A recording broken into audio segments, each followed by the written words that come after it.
And we'll begin in just about 38 seconds.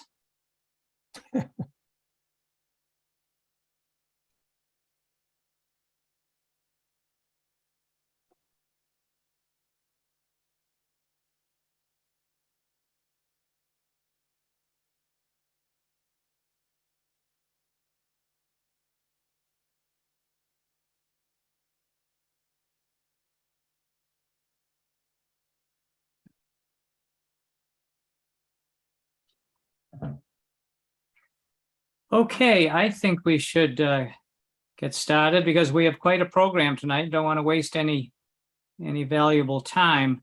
My name is Paul Shannon. I just want to, on behalf of the War Industry Resistors Network, welcome everybody for kind of a unique program. Most of us are aware, of course, of the weapon systems that a lot of these war industries are creating and the danger involved in that, both in terms of nuclear weapons production, in terms of foreign military sales to places like Saudi Arabia and Egypt and places like that.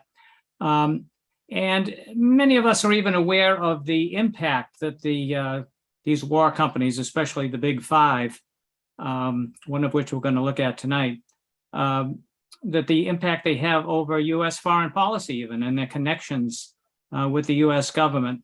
But sometimes what we're not really aware of is the interpenetration of these war companies with our entire culture, specifically with media, of course, and all this, but a very important institution that reflects that interpenetration is our university system, our system of higher education. And so we're going to look at that tonight. And we've got a couple of wonderful speakers. I'm going to turn this over to Ken Jones to moderate tonight's program. Ken?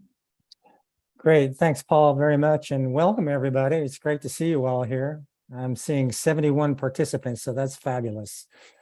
This evening, we have these two great presenters with us this evening, and we're going to change our format.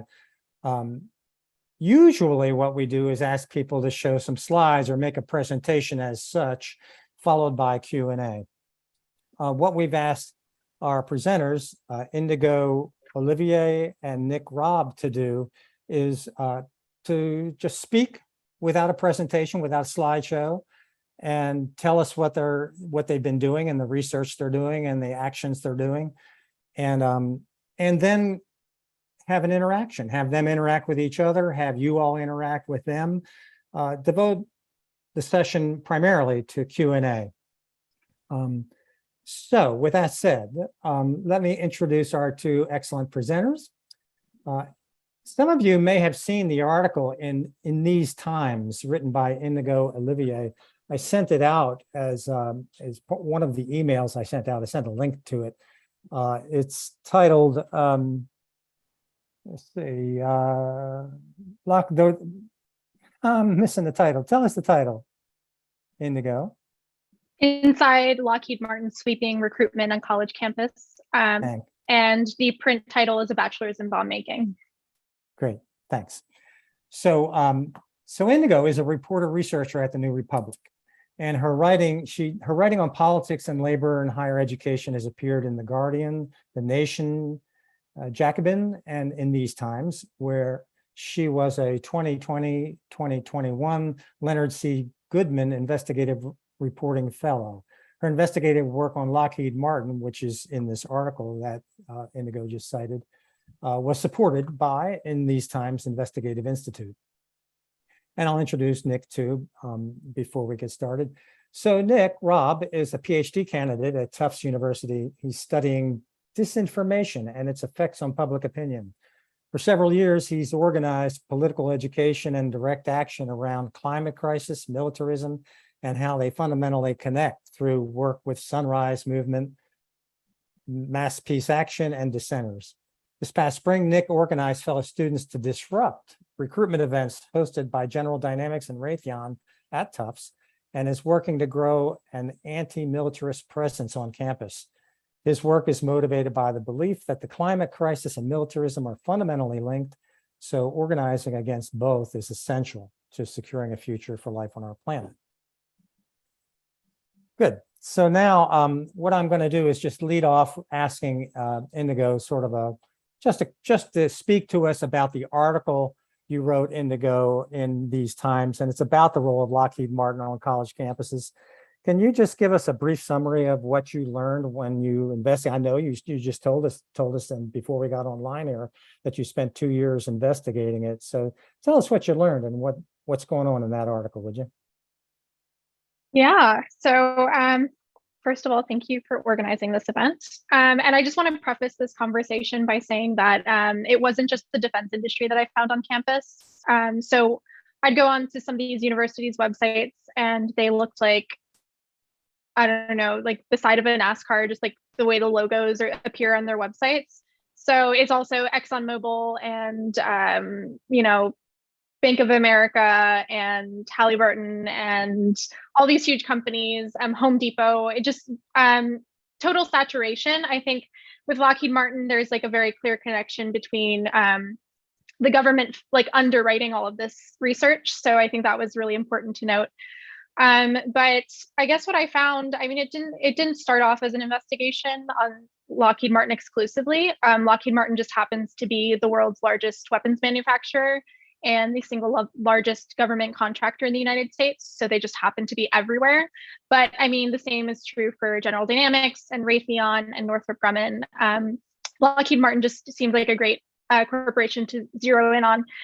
But I basically found total saturation on campus. And that's goes for everything from scholarships and paid internships. And we're talking about like internships that get paid like $20 an hour, which, I mean, we're still in a world where there are a lot of unpaid internships. So that's significant. So scholarships, internships, just on campus program offerings through workshops and resume building and interviewing techniques and things like that. Not anything. There were things that just like weren't STEM related whatsoever. I had like liberal arts students reaching out to me about how they were just getting resume workshops in their inboxes from Lockheed Martin. But and this isn't a new thing. I had to fight the urge to say that this was something that was new happening on campus, because when you keep digging, you realize that Lockheed has been like a very close presence on campus for a lot of these big research universities for many decades, and that the executives and higher ups in the company have had very close relationships with the administrators and the deans and professors and students. So yeah, I will pass it on to Nick, but I think that's the summary. Thanks. Go ahead, Nick. Tell us what you've been doing at Tufts. Sure thing. And also, yeah, thank you so much for organizing and having me on here to speak. I'm super, super excited to chat with Indigo and yeah, just like dig in with you all with your questions. Yeah, so in a nutshell, I mean, I had sort of like you all said in the intro, I've been organizing around anti-militarism for a while, but had been finding it a little difficult to sort of break into the college campus scene on my university campus at Tufts in Medford in Massachusetts. And I was organizing with this group called Dissenters, which is a sort of youth-led anti-militarist group that primarily organizes on college campuses. And I found, for a while it was tough to get a foothold, but yeah, all of a sudden, I was alerted to sort of a General Dynamics event, recruitment event being planned by one of my friends, and just reached out to all of the student organizations that I had sort of become connected with over the past few years of being on campus. Got some response from a few people, and we turned out, maybe 10 to 15 people to hold an entire counter protest, like to the side of their main presentation event.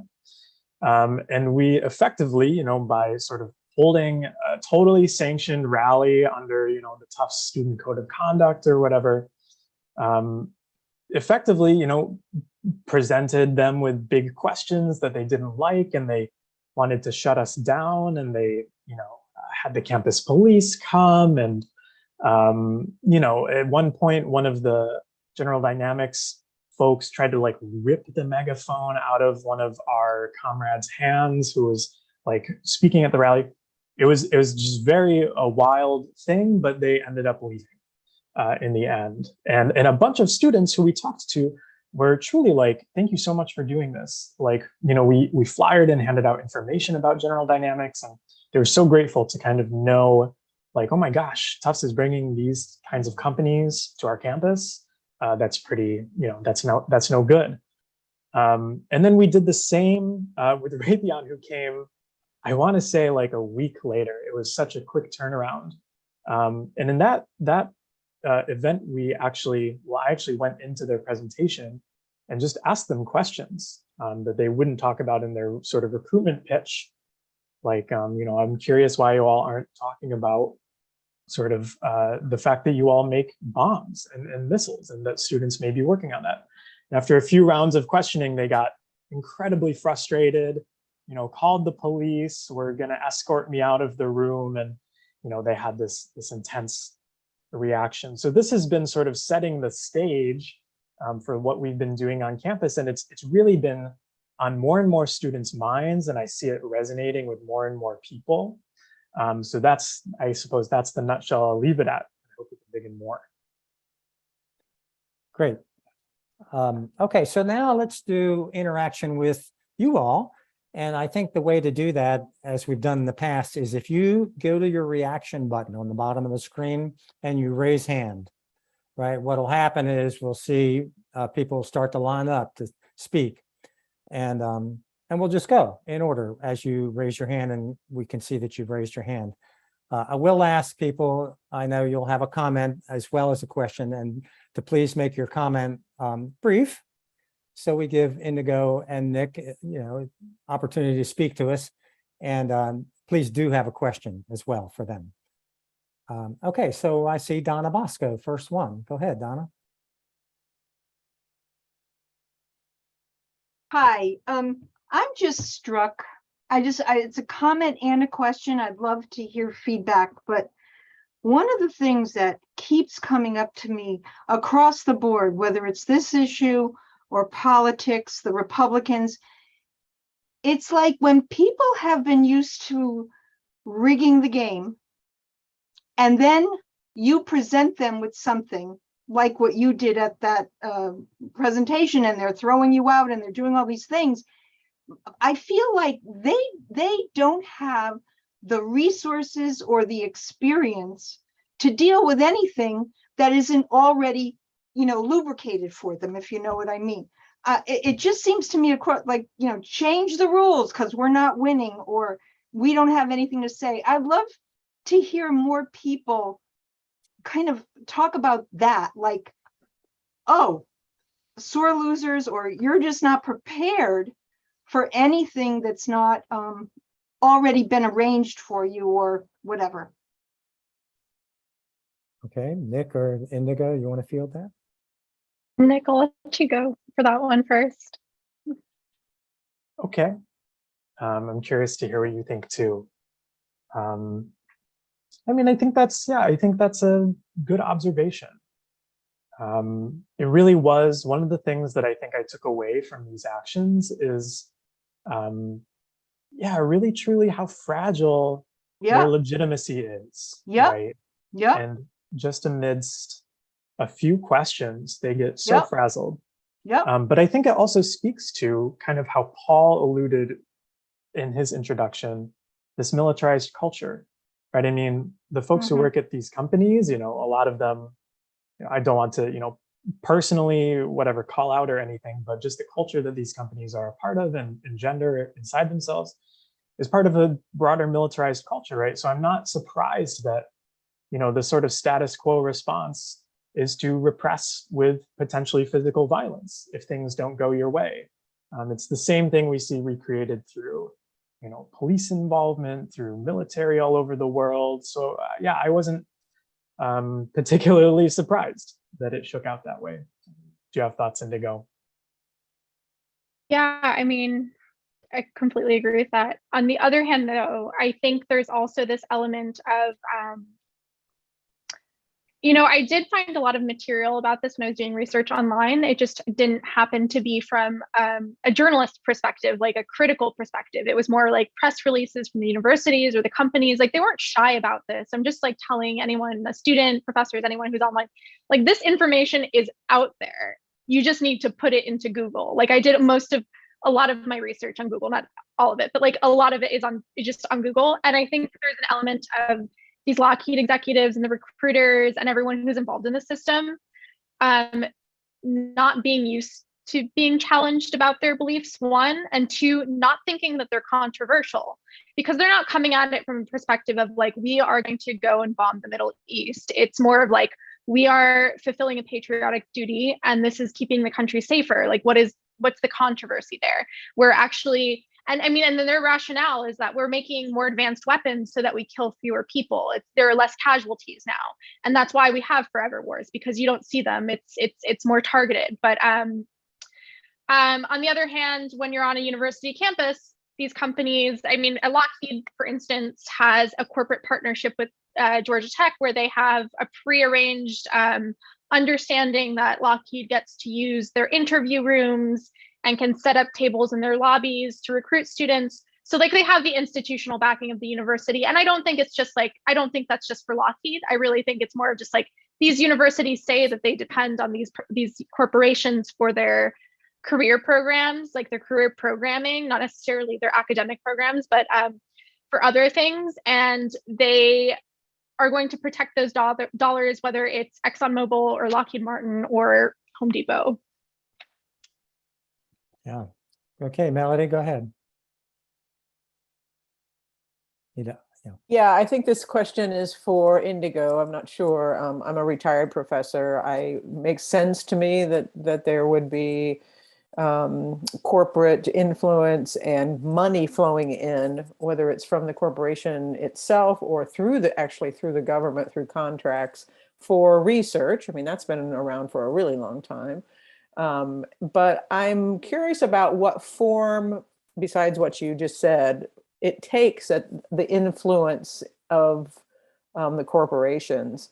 What form you think it takes? Is it a partnership in that then the university gets something on the corporate side as well, or what are the other arrangements? And just this is a secondary another comment is that this seems like really in line with the undermining of the institution of higher ed and starving it to the point where they don't have enough money, and the only way that they're going to survive is by doing these deals with the devil in some senses, which of course they don't see as a devil. They're just corporations, and it's good for whatever. So those are two different things, I guess I'm curious about.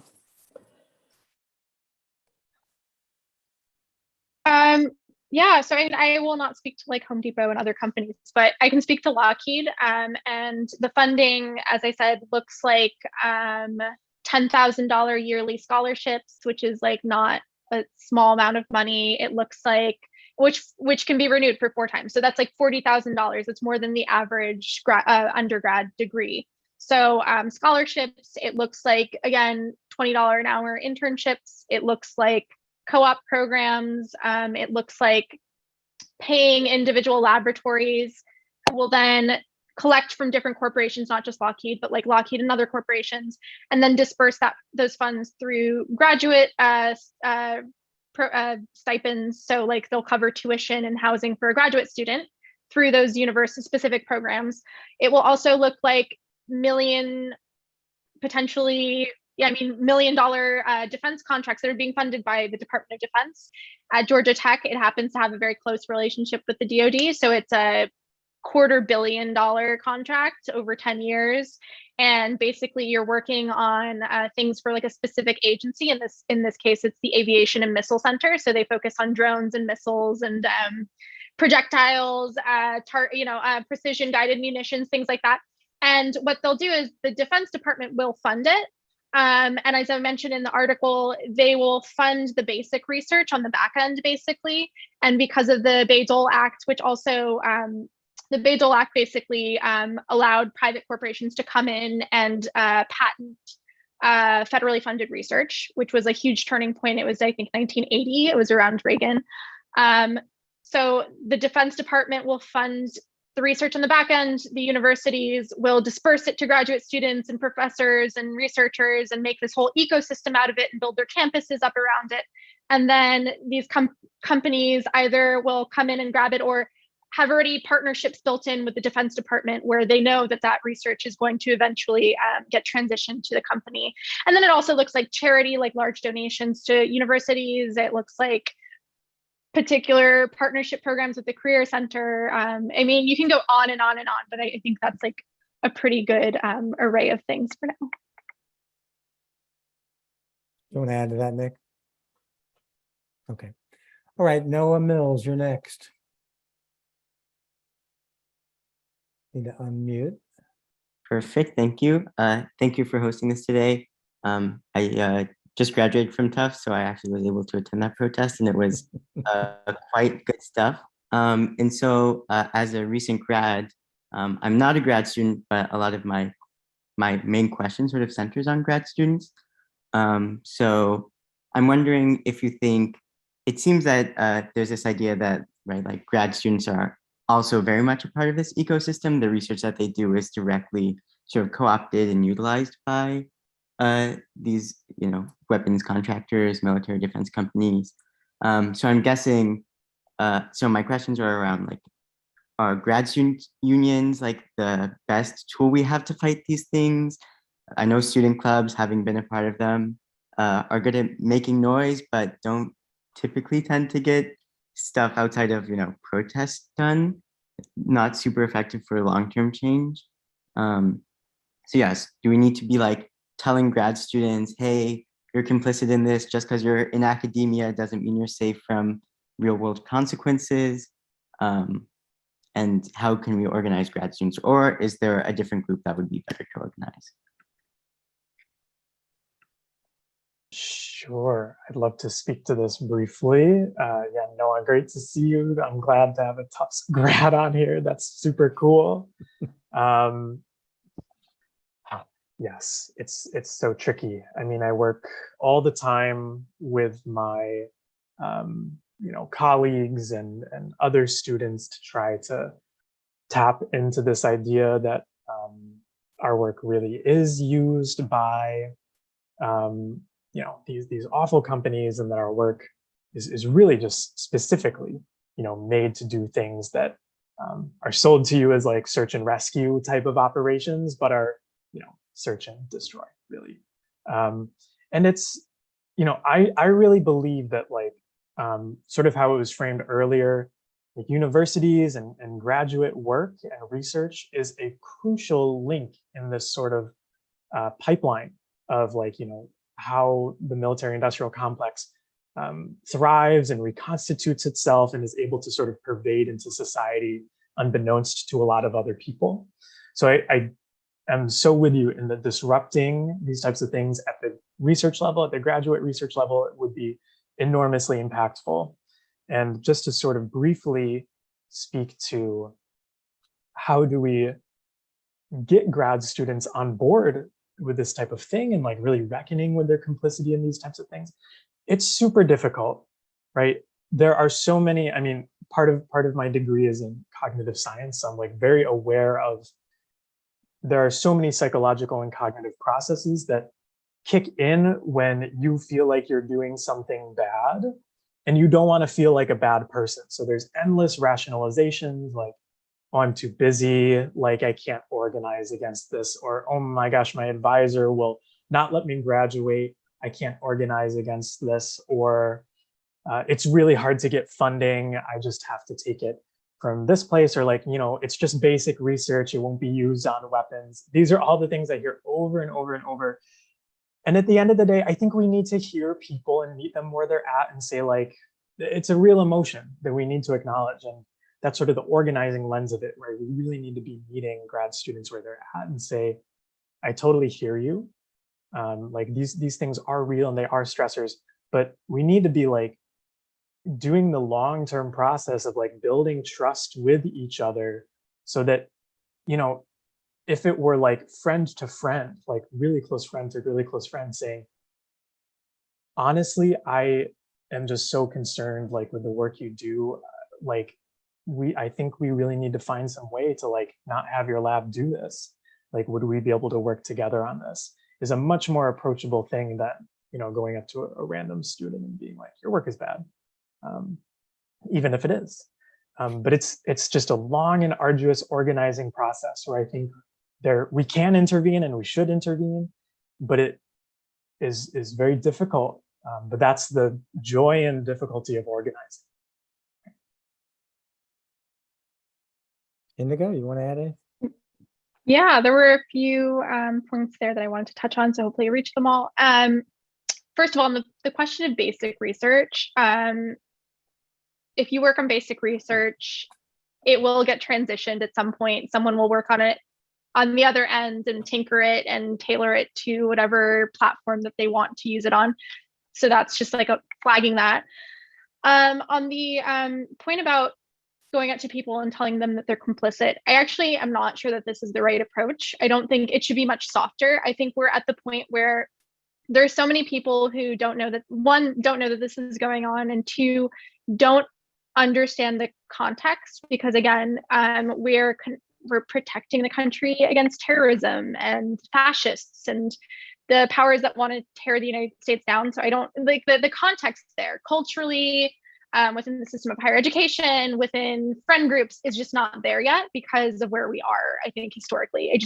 So I think going to people with the understanding that, like, listen, I'm trying to help you understand this too, and like, this is not a slight on you personally. This isn't an individual moral failing. This is a systemic thing, and this is how you have been sucked into it. And listen, I'm not telling you to quit your job right now. I'm not telling you to like quit your graduate program. I'm telling you that we need to make sense of this together and understand why it is that I can get my degree paid for very easily from Lockheed Martin and not from like the EPA or something.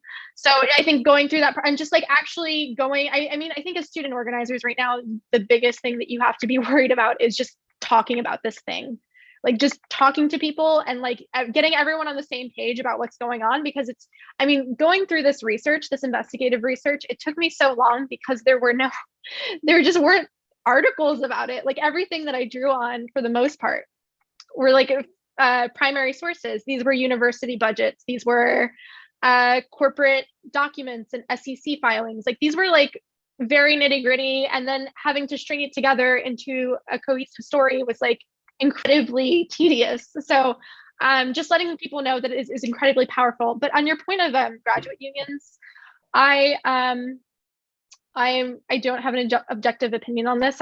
Labor is like an issue that I cover as a journalist, and I'm very, very, very pro labor.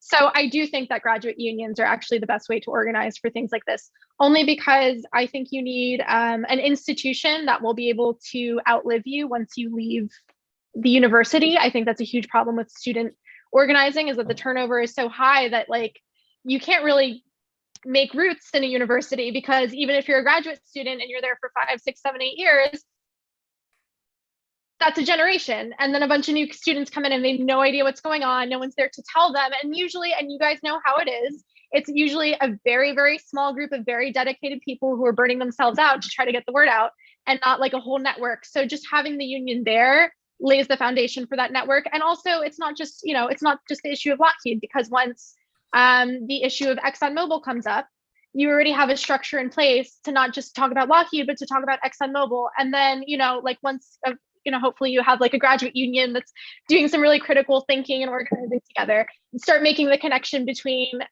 Nick, as you would say, the connection between the Defense Department and ExxonMobil. Obviously, the Defense Department is the largest emitter of the institutional emitter of greenhouse gases in the world. They paved the way to have the military presence in the Middle East for companies like ExxonMobil to come in and take the oil. So I mean, like just things like that. Student groups, I have all the respect in the world for student groups, but again, they do have a tendency, and I'm not saying about dissenters, I'm just saying on campus, there is a tendency for them to fizzle out because again, you need lasting infrastructure to keep a project this complex going for multiple generations of students. Yeah, great. How about another question? Stephen Evans. Yeah, thank you. I think this is a question probably first for Nick and then Indigo, or a couple of questions in series. So by strange coincidence, I'm also in 2 in a row, I'm a Tufts alumni.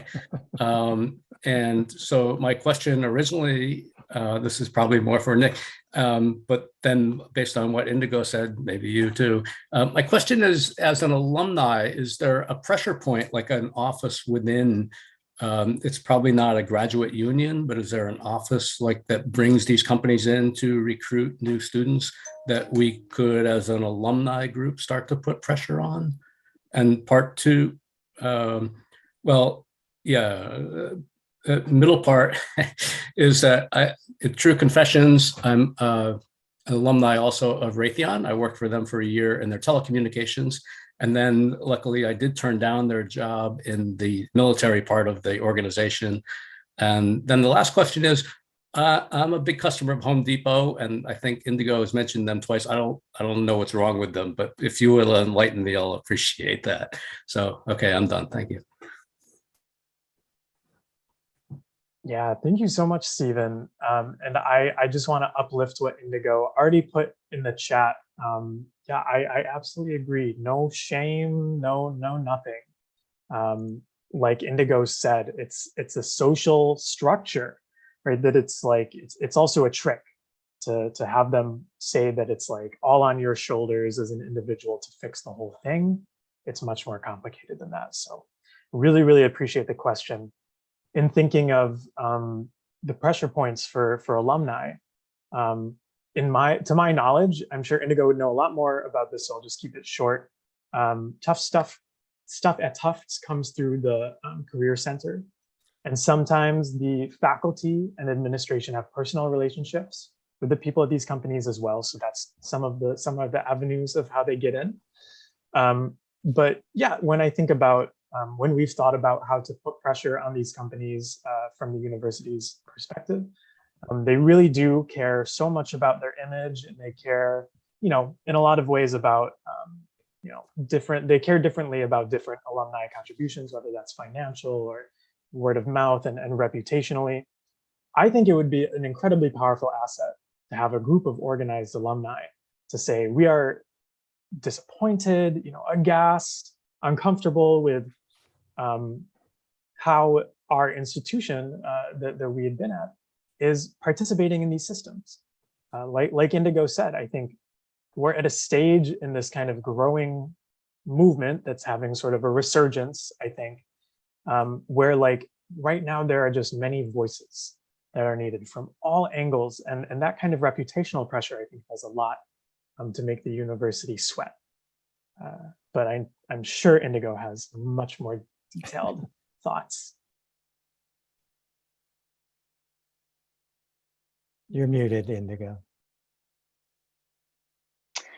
I think that's exactly right, Nick, about the financial pressure point. I think alumni, the biggest thing that you can do as an alumni group is get together, even with just a few alumni. I think really these things start with just a few people. So like even if you just got 5 people, not famous alumni, just alumni, to sign a letter and deliver it to the university and say, we are, really not okay with this, and we're withholding donations until you decide. And we're going to, not only that, we're like going to spread the word to other alumni until you stop doing this.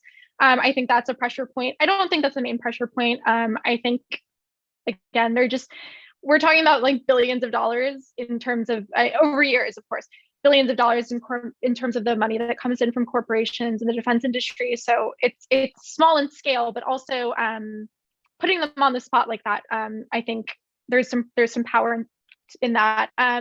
You also mentioned that, I put it in the chat, but just in case some people missed that, you mentioned, and you kind of hesitated, that you are a Raytheon alumni, and I do not think you should be ashamed of that. Like, I would never in a million years have someone tell me that and feel any sort of way for them. Because again, I recognize, and I think this is really fundamental, you have to recognize that this is a system.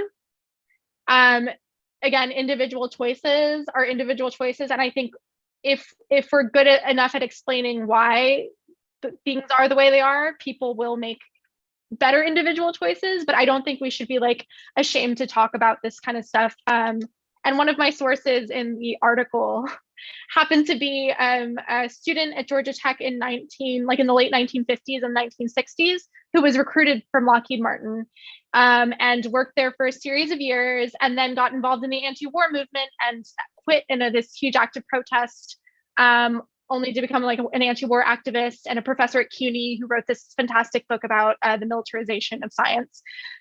So don't be ashamed of it. I don't think, and I think as organizers, if there is a point where students are ashamed to talk about the internship that they did at Lockheed, or we're failing as organizers if that's happening, because we need to have, again, the first step is just like having an open conversation about this. And then to your last point about Home Depot, I have nothing against Home Depot personally. It just happens to be, I think their headquarters, if I'm not mistaken, is in Atlanta.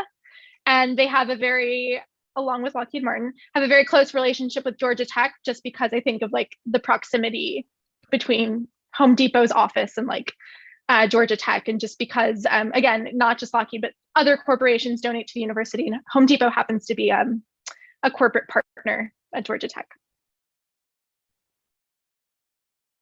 All right.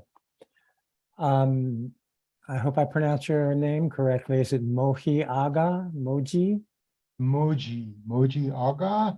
Thank It's you. short for Mushtaba Agha Mohammadi. I'm in Boulder, Colorado. I'm an Iranian American peace and democracy and human rights activist, long time.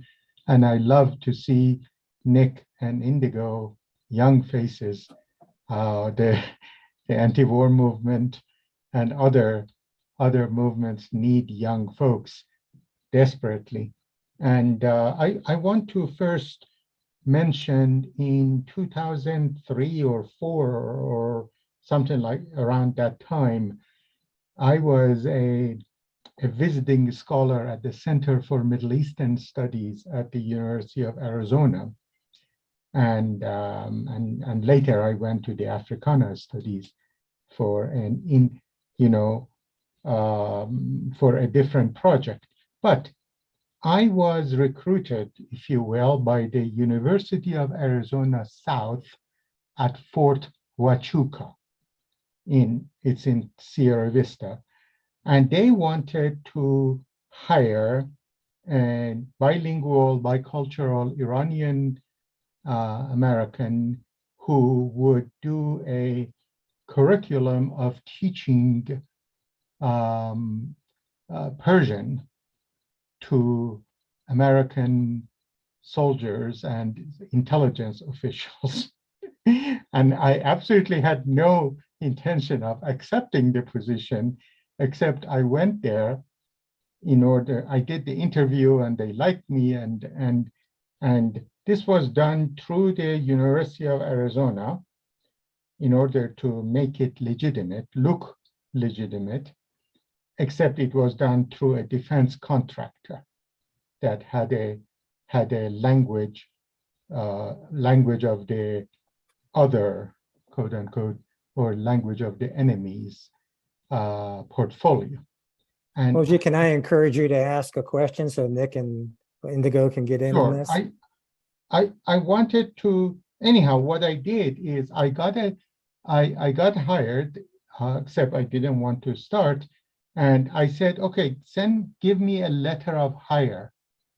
They said, we don't do letter of hires for such positions. I said, why not? Is this the University of Arizona position? Yes. So I forced them to send me a letter of hire that came under the title of University of Arizona, but it was specifically for a defense contractor. And they have a program, by the way, currently at the University of Arizona South called cybersecurity and warfare, which is under the University of Arizona. And You have my a question, Moji? well, my question is that we, in order to, because we are talking, and this is something that Nick talked about the deeper issues of culture, and essentially what we're doing is normalizing, normalizing militaristic savagery into the general culture, and that's done through culture. And so I have a project that has been endorsed by Noam Chomsky, among others, called Culture Analysis. I will leave the link in the chat, specifically for Nick, he's focusing on psychology and the deeper issues of how people get manipulated, how people get deeply manipulated into believing this is how the world is. So unfortunately, I don't have time. I can go on and on So as an old man that I am, but let's see if Nick and Indigo have a response okay, for you. thank you. I'll Okay. I'll send the link in the chat Thank you. for culture analysis. Either of you have a response to that? Well, Moji, yeah, thank you for the thoughts. Yeah, would be very curious to look into it. I think you, hit the nail on the head that there's so much in this that's tied into the culture, and maybe to piggyback off of the previous short discussion burst, I think when we're talking with folks about their involvement in any of these systems, I think it's very important for us to recognize that in addition to being a systemic thing, it is also a cultural thing. And these types of things lay at some of the deepest parts of our psychology and sometimes constitute big pieces of people's identity, whether they identify as nationalistic or patriotic or wanting to protect something and save something. So it makes the work even more difficult when it's tied into ideology and culture. So great point to point out. Indigo? Yeah, no, I completely agree. Again, I think the culture, and I don't think it would be hard to change because I don't think a lot of these students are ideologically committed for the most part. I really do not think a lot of these students are ideologically committed to being part of empire. I mean, for instance, I met a lot of students who were just like, I'm not interested in killing people. Like it just happens to be that Lockheed is one of the most well-funded corporations in the world. And as a result, they get to work on these really high-end physics projects that are, again, like pushing the boundaries of physics as we know it, because they have the resources for it, because our government allocates the budget for it. So it absolutely is a cultural thing, a systemic thing. And yeah, I mean, I would say that it's really not unusual. It's not just for STEM programs. There are a lot of liberal arts programs that also feed into the defense industry and psychology. And I mean, what you were describing in terms of like language programs and stuff like that sounds more of like the State Department or the CIA, but it's all connected, and they have a need and are actively recruiting people who have language skills and cultural competency and are skilled in psychological warfare, not just like electronic warfare. So. Great. I see Renee, is it Sigerson? Sigerson. Yes, thank you. Yeah, there's no question that the matter of the effect of the military-industrial complex on the culture in which we live is a really hot question. And that was one of the reasons I joined you tonight, because I was curious to see how you would handle this. The other reason is I usually only visit MAPA when Ray McGovern is speaking. Ray McGovern just spoke at a conference that I participated in this past weekend. I don't know if you know who he is. Are you aware of who he is, Indigo? You're sort of looking, I can't tell from the look on your face. Okay. but he participated in the conference that we had this past weekend of the Schiller Institute, where we were discussing how to inspire humanity to solve the worst crisis that mankind has ever faced, which is what's going on right now. Because this business, it's exemplified, it's not exclusively, but it's exemplified by this war. We're sitting here talking about the military industrial complex and how much money they're getting. And we're in the middle of a war, which is really an American, a NATO war, a global NATO war against Russia. I know it's a very controversial thing to say, but that was one of the founding assumptions of the vast number of people who participated this past weekend. And I recommend to people that they check this conference out. What I wanted to ask you, Indigo, listening to how you've been putting this together, because I've published things on the question of the military industrial complex too, and Ray has extended that term military industrial complex to include the think tanks, the corruption in Congress, to also include the media. Isn't it amazing the way all these different institutions end up coming together and working together to sell policies which are so destructive? But what's missing from the list is the role of the financial community in that chemistry.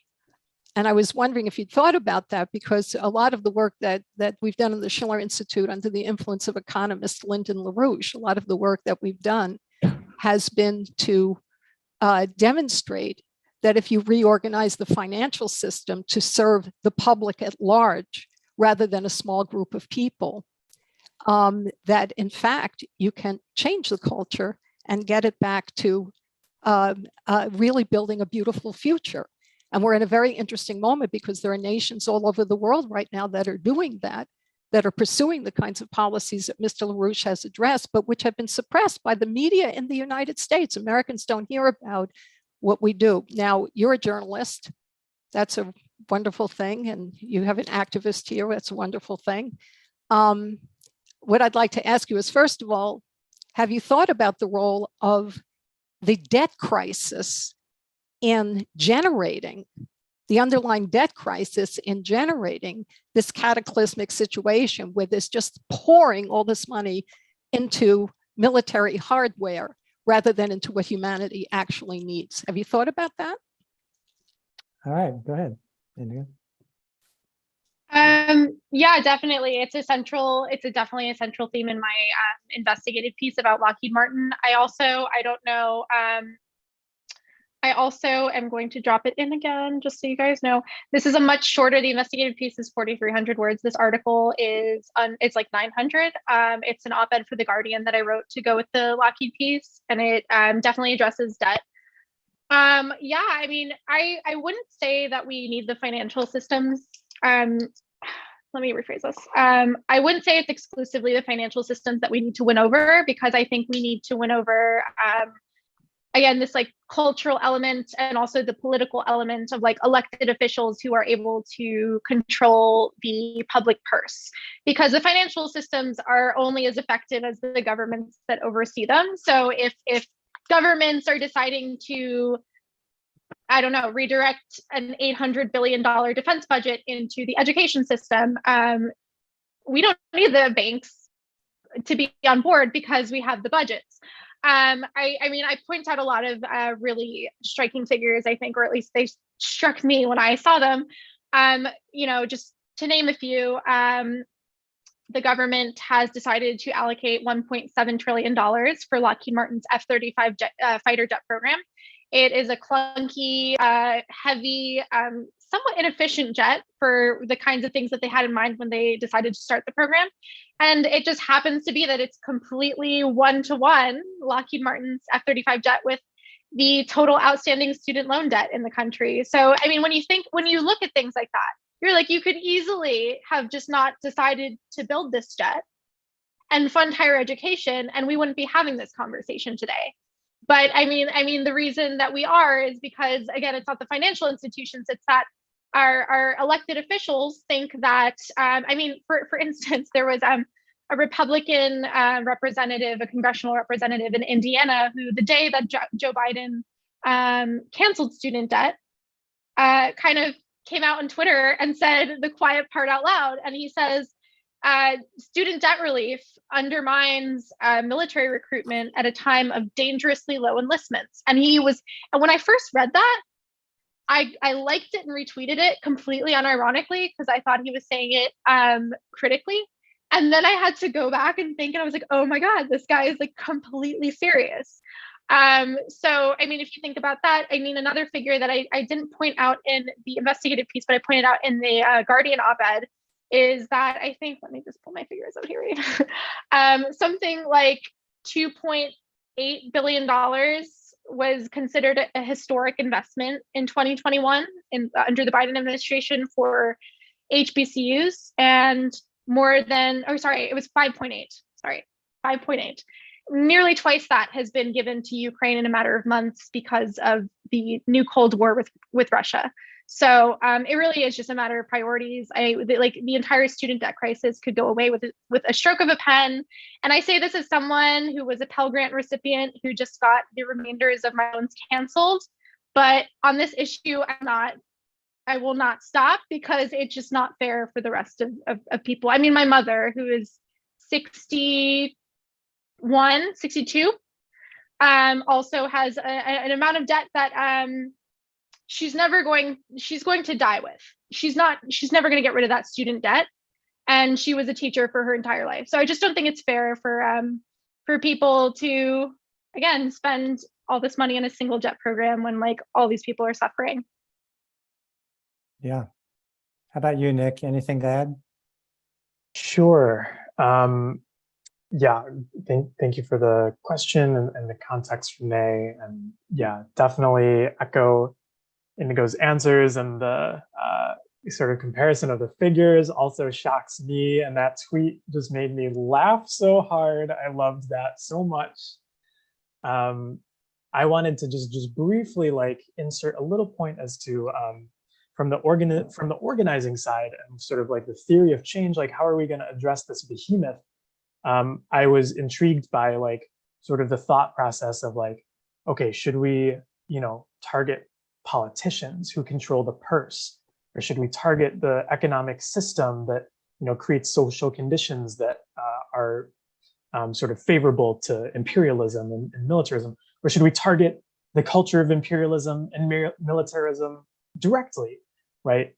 I think it's a question that I think a lot of us are wrestling with in these times in the organizing communities and in all these spaces, because we recognize that these issues are entirely connected. They're almost all co-constructed by the same things. The economic system affects the culture affects the economy, that affects politics, the politicians affect people, blah, blah, blah. So I just wanted to offer the perspective of some organizing theory that I've been taught that I find really, really helpful, is this concept I love called we need a movement ecology, which is a diversity of movements that are, all like a movement that's pushing against the capitalist economy, a movement that's pushing against the debt crisis, one that's pushing against militarism. But we all recognize that we're all pieces pushing against pieces of the same thing. And instead of saying like, one thing is, we need to push here because it's smarter than here, or here because it's smarter than there. Sort of recognizing that there may be opportunities to have to embrace that diversity and say like, our moment may come later where some debt crisis may arise again, and we can show up for them. But if right now the hot button issue is racism and colonialism, maybe we should show up for the racism and colonialism fights and bring the lens of anti-militarism or paring down the Pentagon budget, and really create like just cohesion among all of us. I think that's a nice way to think about it. Good. So just a heads up, we're at 8:57. Normally we go for an hour, but this is feeling really exciting to me to have this conversation. So I'm inclined to let it roll a little longer. If Nick and Indigo, you could hang on a little longer. What is your timetable here? Yeah, good. And anyone who needs to bail out, of course, you will. I'm sorry that we're going to go along a little bit just to keep this ball rolling. Just to add something to that tweet, the tweeter was Representative Jim Banks, from a Republican from Indiana, who said that horrible thing, revealing thing. And I looked him up today just to sort of see what his deal is. He's on the Armed Services Committee in the House, and his biggest contributor, which I found out from Open Secrets, is the Blackstone Group. Speaking of financial world. Okay, so next one is Ava Bertolotti. Bertolotti, yeah, thanks. Yeah, I'm also a student organizer, undergrad at Northeastern, also in the area. And Northeastern, so of course, co-ops are very salient there. Raytheon comes to our career fairs. There's a conference room with Raytheon's name on it at Northeastern. Ironically enough, they had, since we're talking about intersectionality and structural interconnectedness and movement ecology and everything, they had a climate justice forum in the so-called Raytheon Amphitheater, which is about the most, I mean, I think it says something about Northeastern's commitments to climate justice. After all, if they don't even recognize how interconnected those two things are. But that's, again, something that I wanted to ask about, I guess, for Indigo more so. We have been kind of having some difficulties as like student organizers really parsing through Northeastern's finances, because of course most of its endowment is not transparent. The real ties are very murky. We kind of have an understanding of like where Northeastern students are collaborating, or Northeastern is contributing research to Raytheon. There are a couple programs that we know of. But there really isn't like that much information, it seems, that's out in public. And we were wondering, you know, we were having some ideas like, oh, you know, we have so much energy on campus to revamp our divestment, fossil fuel divestment movement. There's a lot of focus on that. That's something that resonates with a lot of students. We should really be doing that. But then there's also, you know, the Raytheon ties, which are very hard to overlook. There are the fact that so many banks that bankroll fossil fuel companies also on our campus. And, you know, we just had a massive labor justice campaign for our dining workers, which, you know, we won, which is very exciting, but that was almost all student organizing at Northeastern was like focused around helping our dining workers for the past few months. And it's a lot of like, you know, it's a little bit difficult, I think, to bring the way we got, I guess, students to come together to support the dining workers for this relatively, you know, in terms of campaigns, short running campaign. And right now, since there's so many different things going on, it's kind of hard to get the coalition we might need around this. There's really only a couple very small student organizations that are really looking at this. And it's something that I'm wondering, what are the best tactics for student organizers to use when it is like recruitment disruption, I guess, the thing that's most likely to you know, connect with students while also not, the administration, of course, has a lot of ways that it likes to shut down student organizing before we really get started in many cases, especially if it's student org bottom lining it. But sorry, that was very, very confused rambling, but would love to hear your thoughts.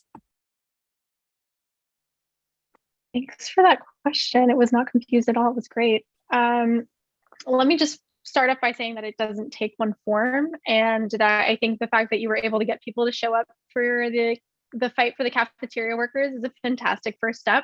And I think you were able to do that so easily because it's real to people. They can see that the workers there are struggling and they need to support them.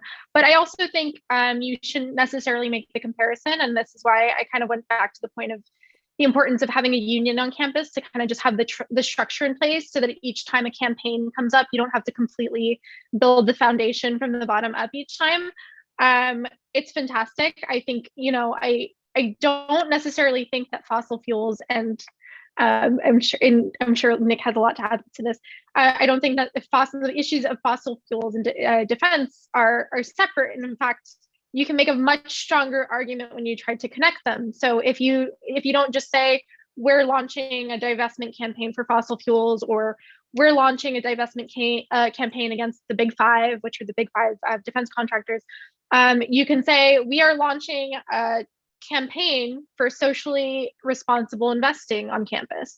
And we're not just going to look at fossil fuels or defense contractors. We're going to look at every single corporation, maybe not Home Depot, we'll see.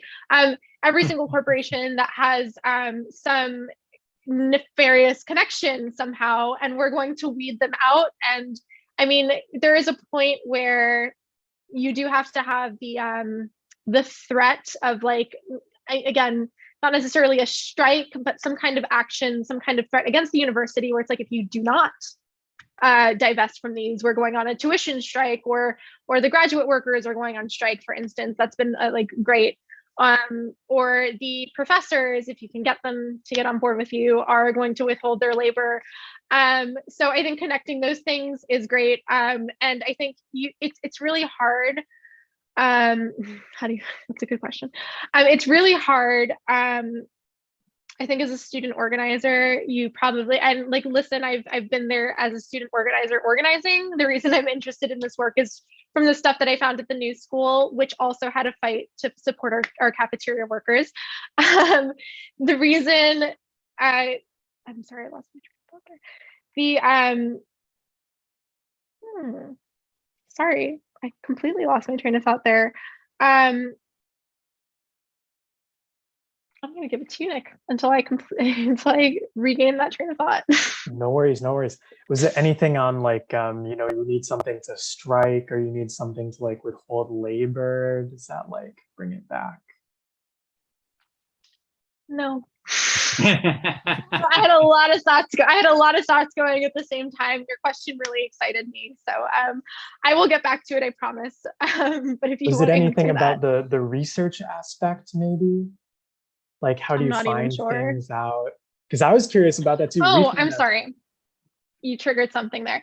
I think it's really hard as a student organizer to give yourself some perspective, because at the moment it feels like this is everything. This is your whole world. Like, we need to make sure that these cafeteria workers get their contract. But I think also it's really, really important to kind of just like get some perspective and be like, this is one fight among many. We are going to graduate this university before any of these issues are solved. And what we're doing right now is exercising a muscle in, like, the student body politic that has not been exercised in decades. So just being able to get yourself to exercise that for other struggles is really important. And then again, building the infrastructure to lay the foundation for other struggles is really, really important. And also, and this is really important, not burning yourself out and, like, completely blowing off your studies and stuff, because again, I think you really do have to think about student organizing with, like, a long-term view, where it's like, how am I going to do this while also not getting kicked out of school, and also leaving it for, like, when the next freshmen come, they're well equipped to continue the struggle. I'll pass it to you. It's funny that you were like, when you're like, okay, take over, like, so I can think. Really, the whole time you were talking, I was in my mind, I was like, well, when Indigo finishes, all I really have to say is, like, you nailed it. I echo everything you said. No further comments. Oh, good. So I'm seeing time flit away here, and I'm seeing 3 raised hands. So why don't we call it quits after these 3? And Donna, I hope you don't mind that since you've already asked a question, I'm going to let the other 2 go first, and then you can have the last question. So Jonathan King, there you go. Thanks, everybody. I mean, making this point about how the colleges and universities are feeders to the military industrial complex, intimately involved, is invaluable. But even though, one thinks that the university is a kind of protected environment, it's been enormously difficult to get significant divestment efforts at the university level. At MIT, this has been going on for half a century. the last successful effort was 50 years ago during the height of the anti-war movement, when the now independent Draper Labs, which was then part of MIT, was driven off the campus. But since then, no. There are very few colleges and universities across the country that have ongoing, anti-war groups. Now, I want to call attention to something that turns out to be much easier. So in mass peace action, we have successfully found state legislators who are willing to file legislation that would have the state divest the pension fund from, we had 2 bills this year, companies that manufacture nuclear weapons and companies like Raytheon selling to Saudi Arabia. You have a public hearing. We're able to get a few MIT people to speak at the public hearing, whereas we wouldn't have gotten them to speak at a campus forum. So I just call attention, in every state in the union, it only takes 1 or 2 friendly legislators to file a bill saying you're going to divest from companies that like Lockheed Martin. It's a powerful tool. It worked for tobacco. It took 7 years in Massachusetts, filing the bill year after year after year after year to finally get enough votes. But eventually it happened. It spread across the country. And there was, the battle still goes on. But, that's what's going to go on with the military industrial complex. And so I would just encourage people to think of using their state legislation as an auxiliary battlefield, because the universities are so difficult. Students and faculty not in control. They don't own. They don't run it, and it's very, very, very difficult. So, yeah, good. Indigo, Nick, you have a response for Jonathan?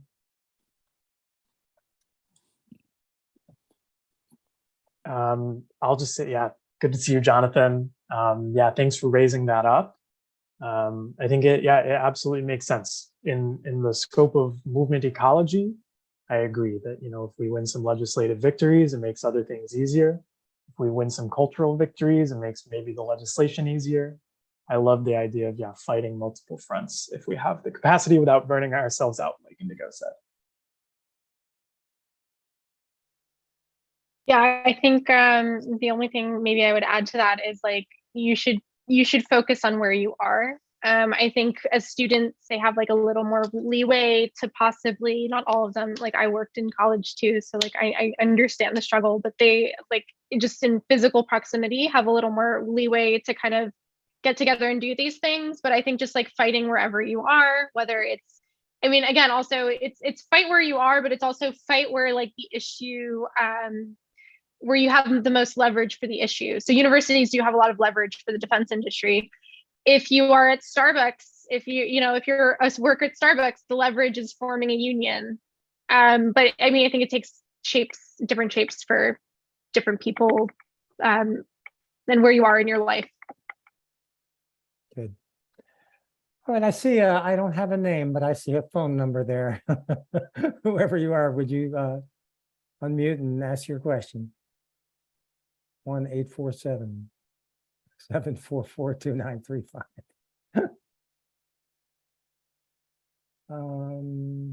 Are you there? Maybe you're muted. You're muted. Are you trying to speak? Can you hear me? Oh, there you go. Yes. Can you hear me? Yes. Hi.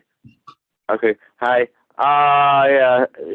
What time? I'm just question. What time did this program start? Because I think I came in the middle. We started at 8 o'clock Eastern time. Oh.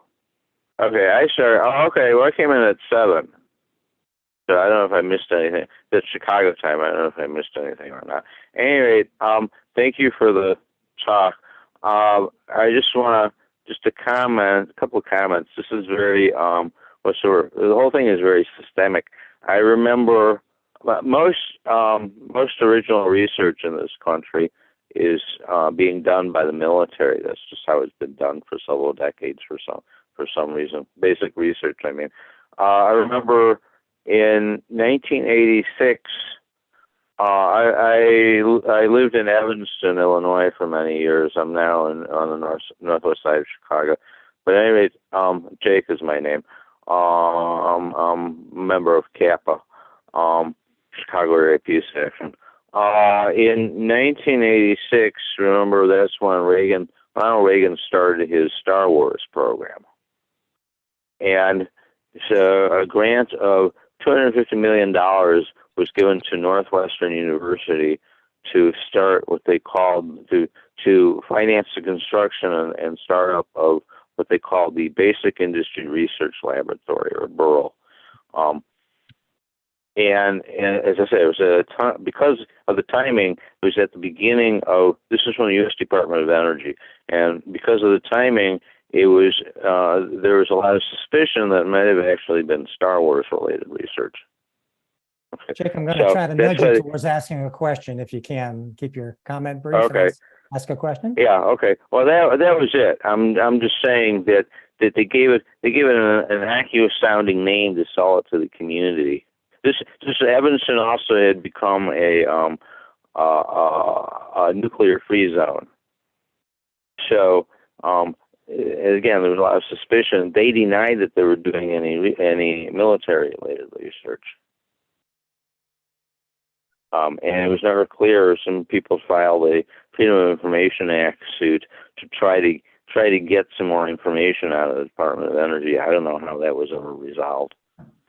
You have a question, Jake? Yeah, I guess. How do you get around that? How do you know if there's research being done? As I say, most of scientific research is military related. How can you find out for sure what's going on there in this kind of a case? All right. What do you think, Indigo or Nick? Either one, both. Really quickly, I'm actually so sorry. I didn't catch the name of the student who just asked me that really exciting question that made me lose my train of thought. But I did from Northeastern, but I did want to say really quickly on the matter of like, how do we find out these connections? Northeastern student, if you ever have any questions about how to untangle Northeastern stuff, please reach out to me. I will gladly send you things about Northeastern. But just really quickly, so the Defense Department isn't the biggest funder of R&D in the country. It's actually the third biggest source of funding for R&D after the National Institutes of Health and the National Science Foundation. I think those are proper order. So it's the third, but which is all to say that it's not just the military. And I think the really exciting thing for me when I was doing this research is that if you see how it's done for the military, you can just as easily imagine that like these things could be done for instance, if we decided that green energy was a big priority on us, we could literally just shift that research. And there were laboratories who were working on, who had Lockheed partnerships, who were working on like solar powered planes too, and like,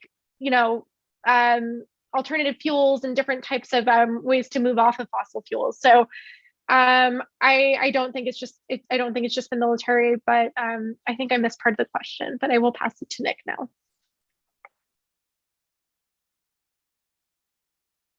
I think I'm struggling to remember the question as well. So sorry about that. How do you get around some sort of military funding? Ken, do you remember? How do you find the information in the first place? I think is information. Yeah, that's that I've struggled with that a little too. Some grants are publicly accessible, so you can find them, but it's not you can't find the whole grant proposal. You can just kind of find the award and some very vague details. But I think, I don't know, in my ever organizing brain, I think it's very nice to like, maybe instead of while doing sort of like, I will search around and, issue FOIA requests and things like this can certainly get you information. If you're thinking about like some research being done at a local university or something, and you have some sort of way of making connections and plugging into groups who are maybe already working on these connections, having people come forward sort of like through the community and build a practice of people talking about the research they do is also a great way to get information. It also brings people into the movement, right? And it's not as impersonal as sort of doing your diligent, internet searching and such. So different ways maybe of doing it. Good. Well, we're definitely going long here. And Donna, we're going to give you one last question, hopefully brief.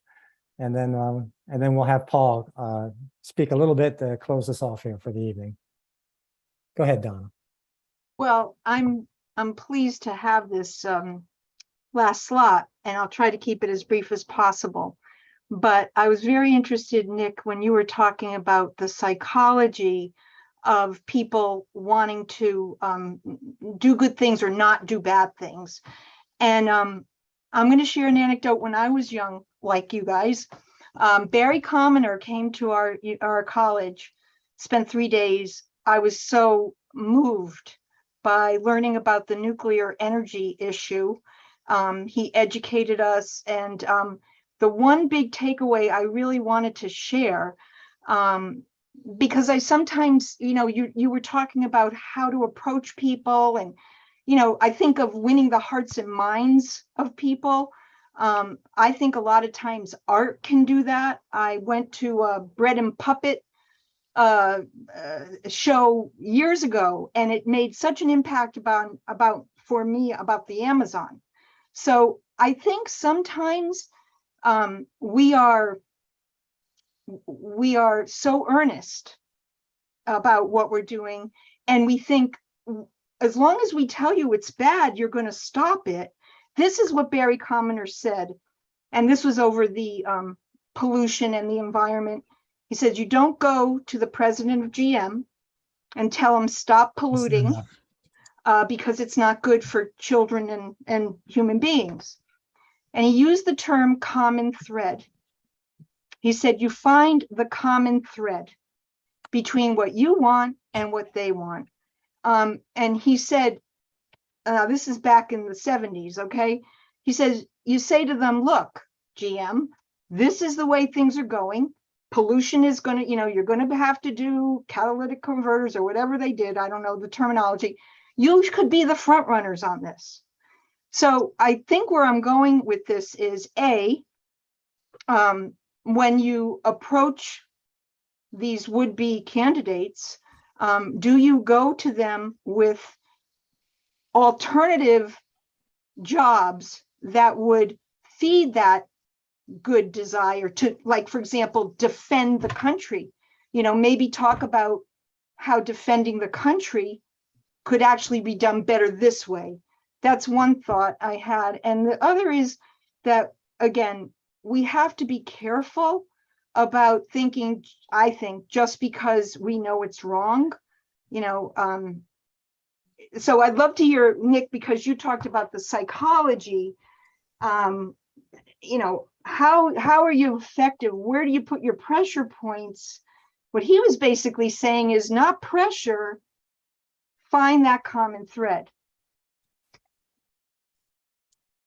Sure. Yeah. Thank you for the question, Donna. Yeah, I can definitely speak to sort of that aspect of sort of like the psychological thing. And I suppose I should say, I think about it most not truly through appealing to, I guess, folks who are like in these institutions and positions of power, because I also tend to think that the institution is more resilient than the individuals who staff them.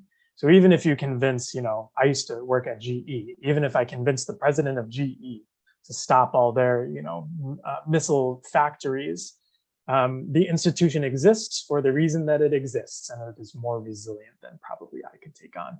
So I tend to more think of, as you said, changing hearts and minds of normal people, and my theory of change really relies on a big, massive people withdrawing their thoughts of legitimacy of these institutions. So the institutions end up crumbling, and I think it's a resilient way to do it.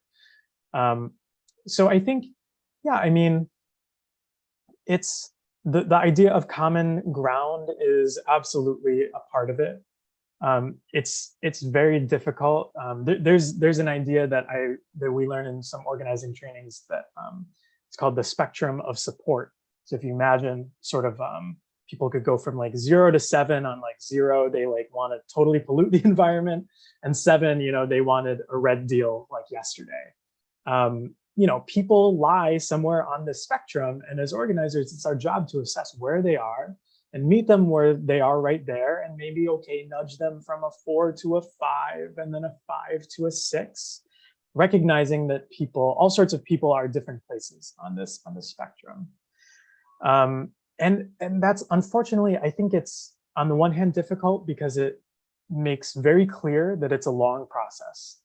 That if we really are trying to build communities where we drag people from like 3s to 7s, it takes a while, and it's not an overnight solution, which is dissatisfying, which is why we need, all sorts of methods, sort of like Indigo was saying, so we don't burn out along the way and we can make it sustainable.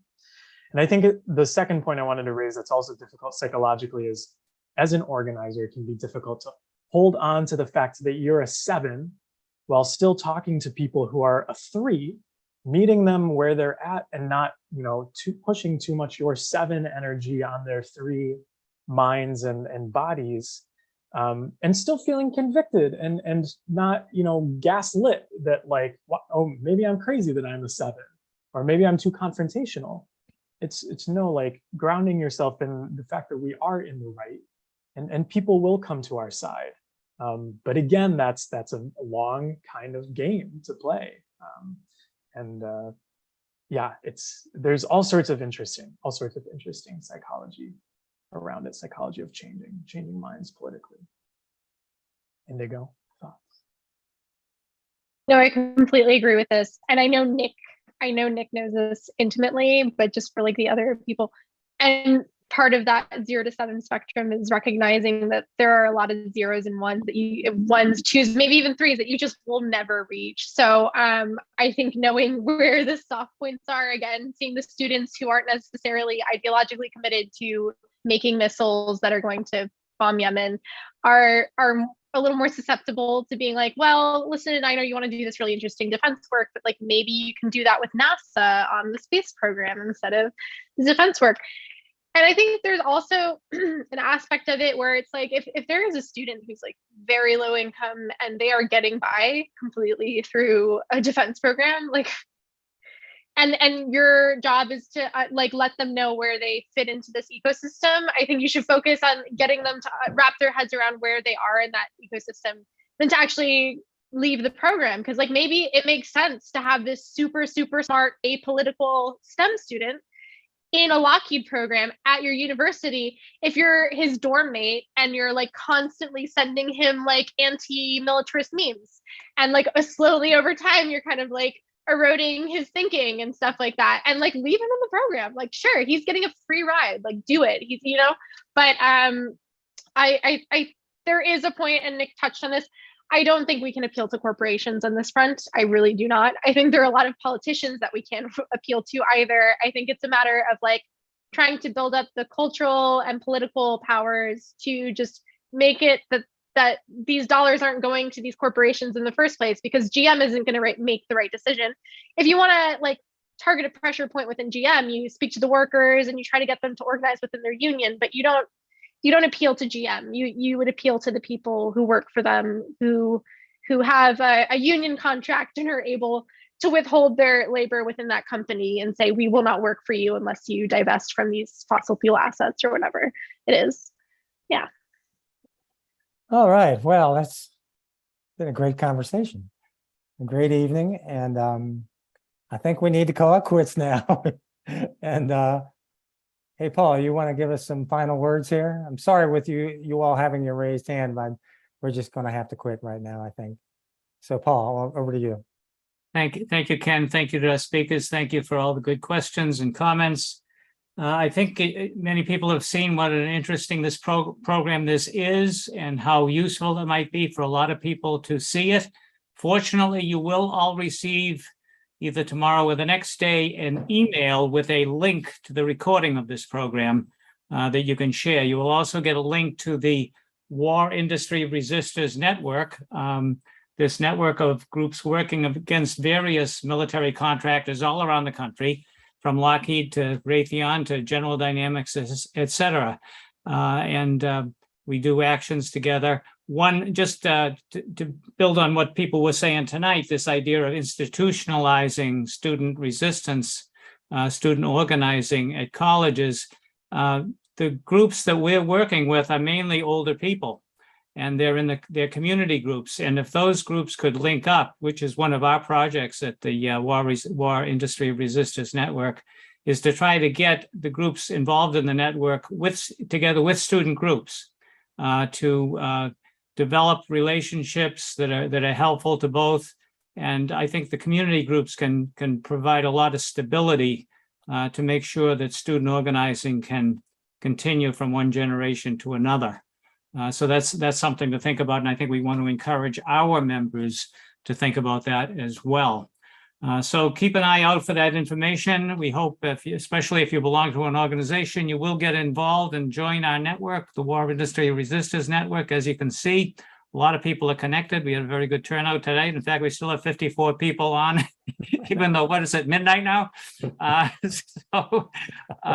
Thanks to our speakers, thanks to Ken, and thanks to Brian for running the technology. It went very smoothly getting those questions done, and we look forward to seeing you all in the near future. All right, y'all, we have another webinar in late October, and somebody mentioned think tanks. That's what's it about. That's what it's going to be about. So stick with us here. We'll keep going. Good night, everyone. Thank you so much, Indigo. Thank you, everybody. Nick. Good night. Thanks.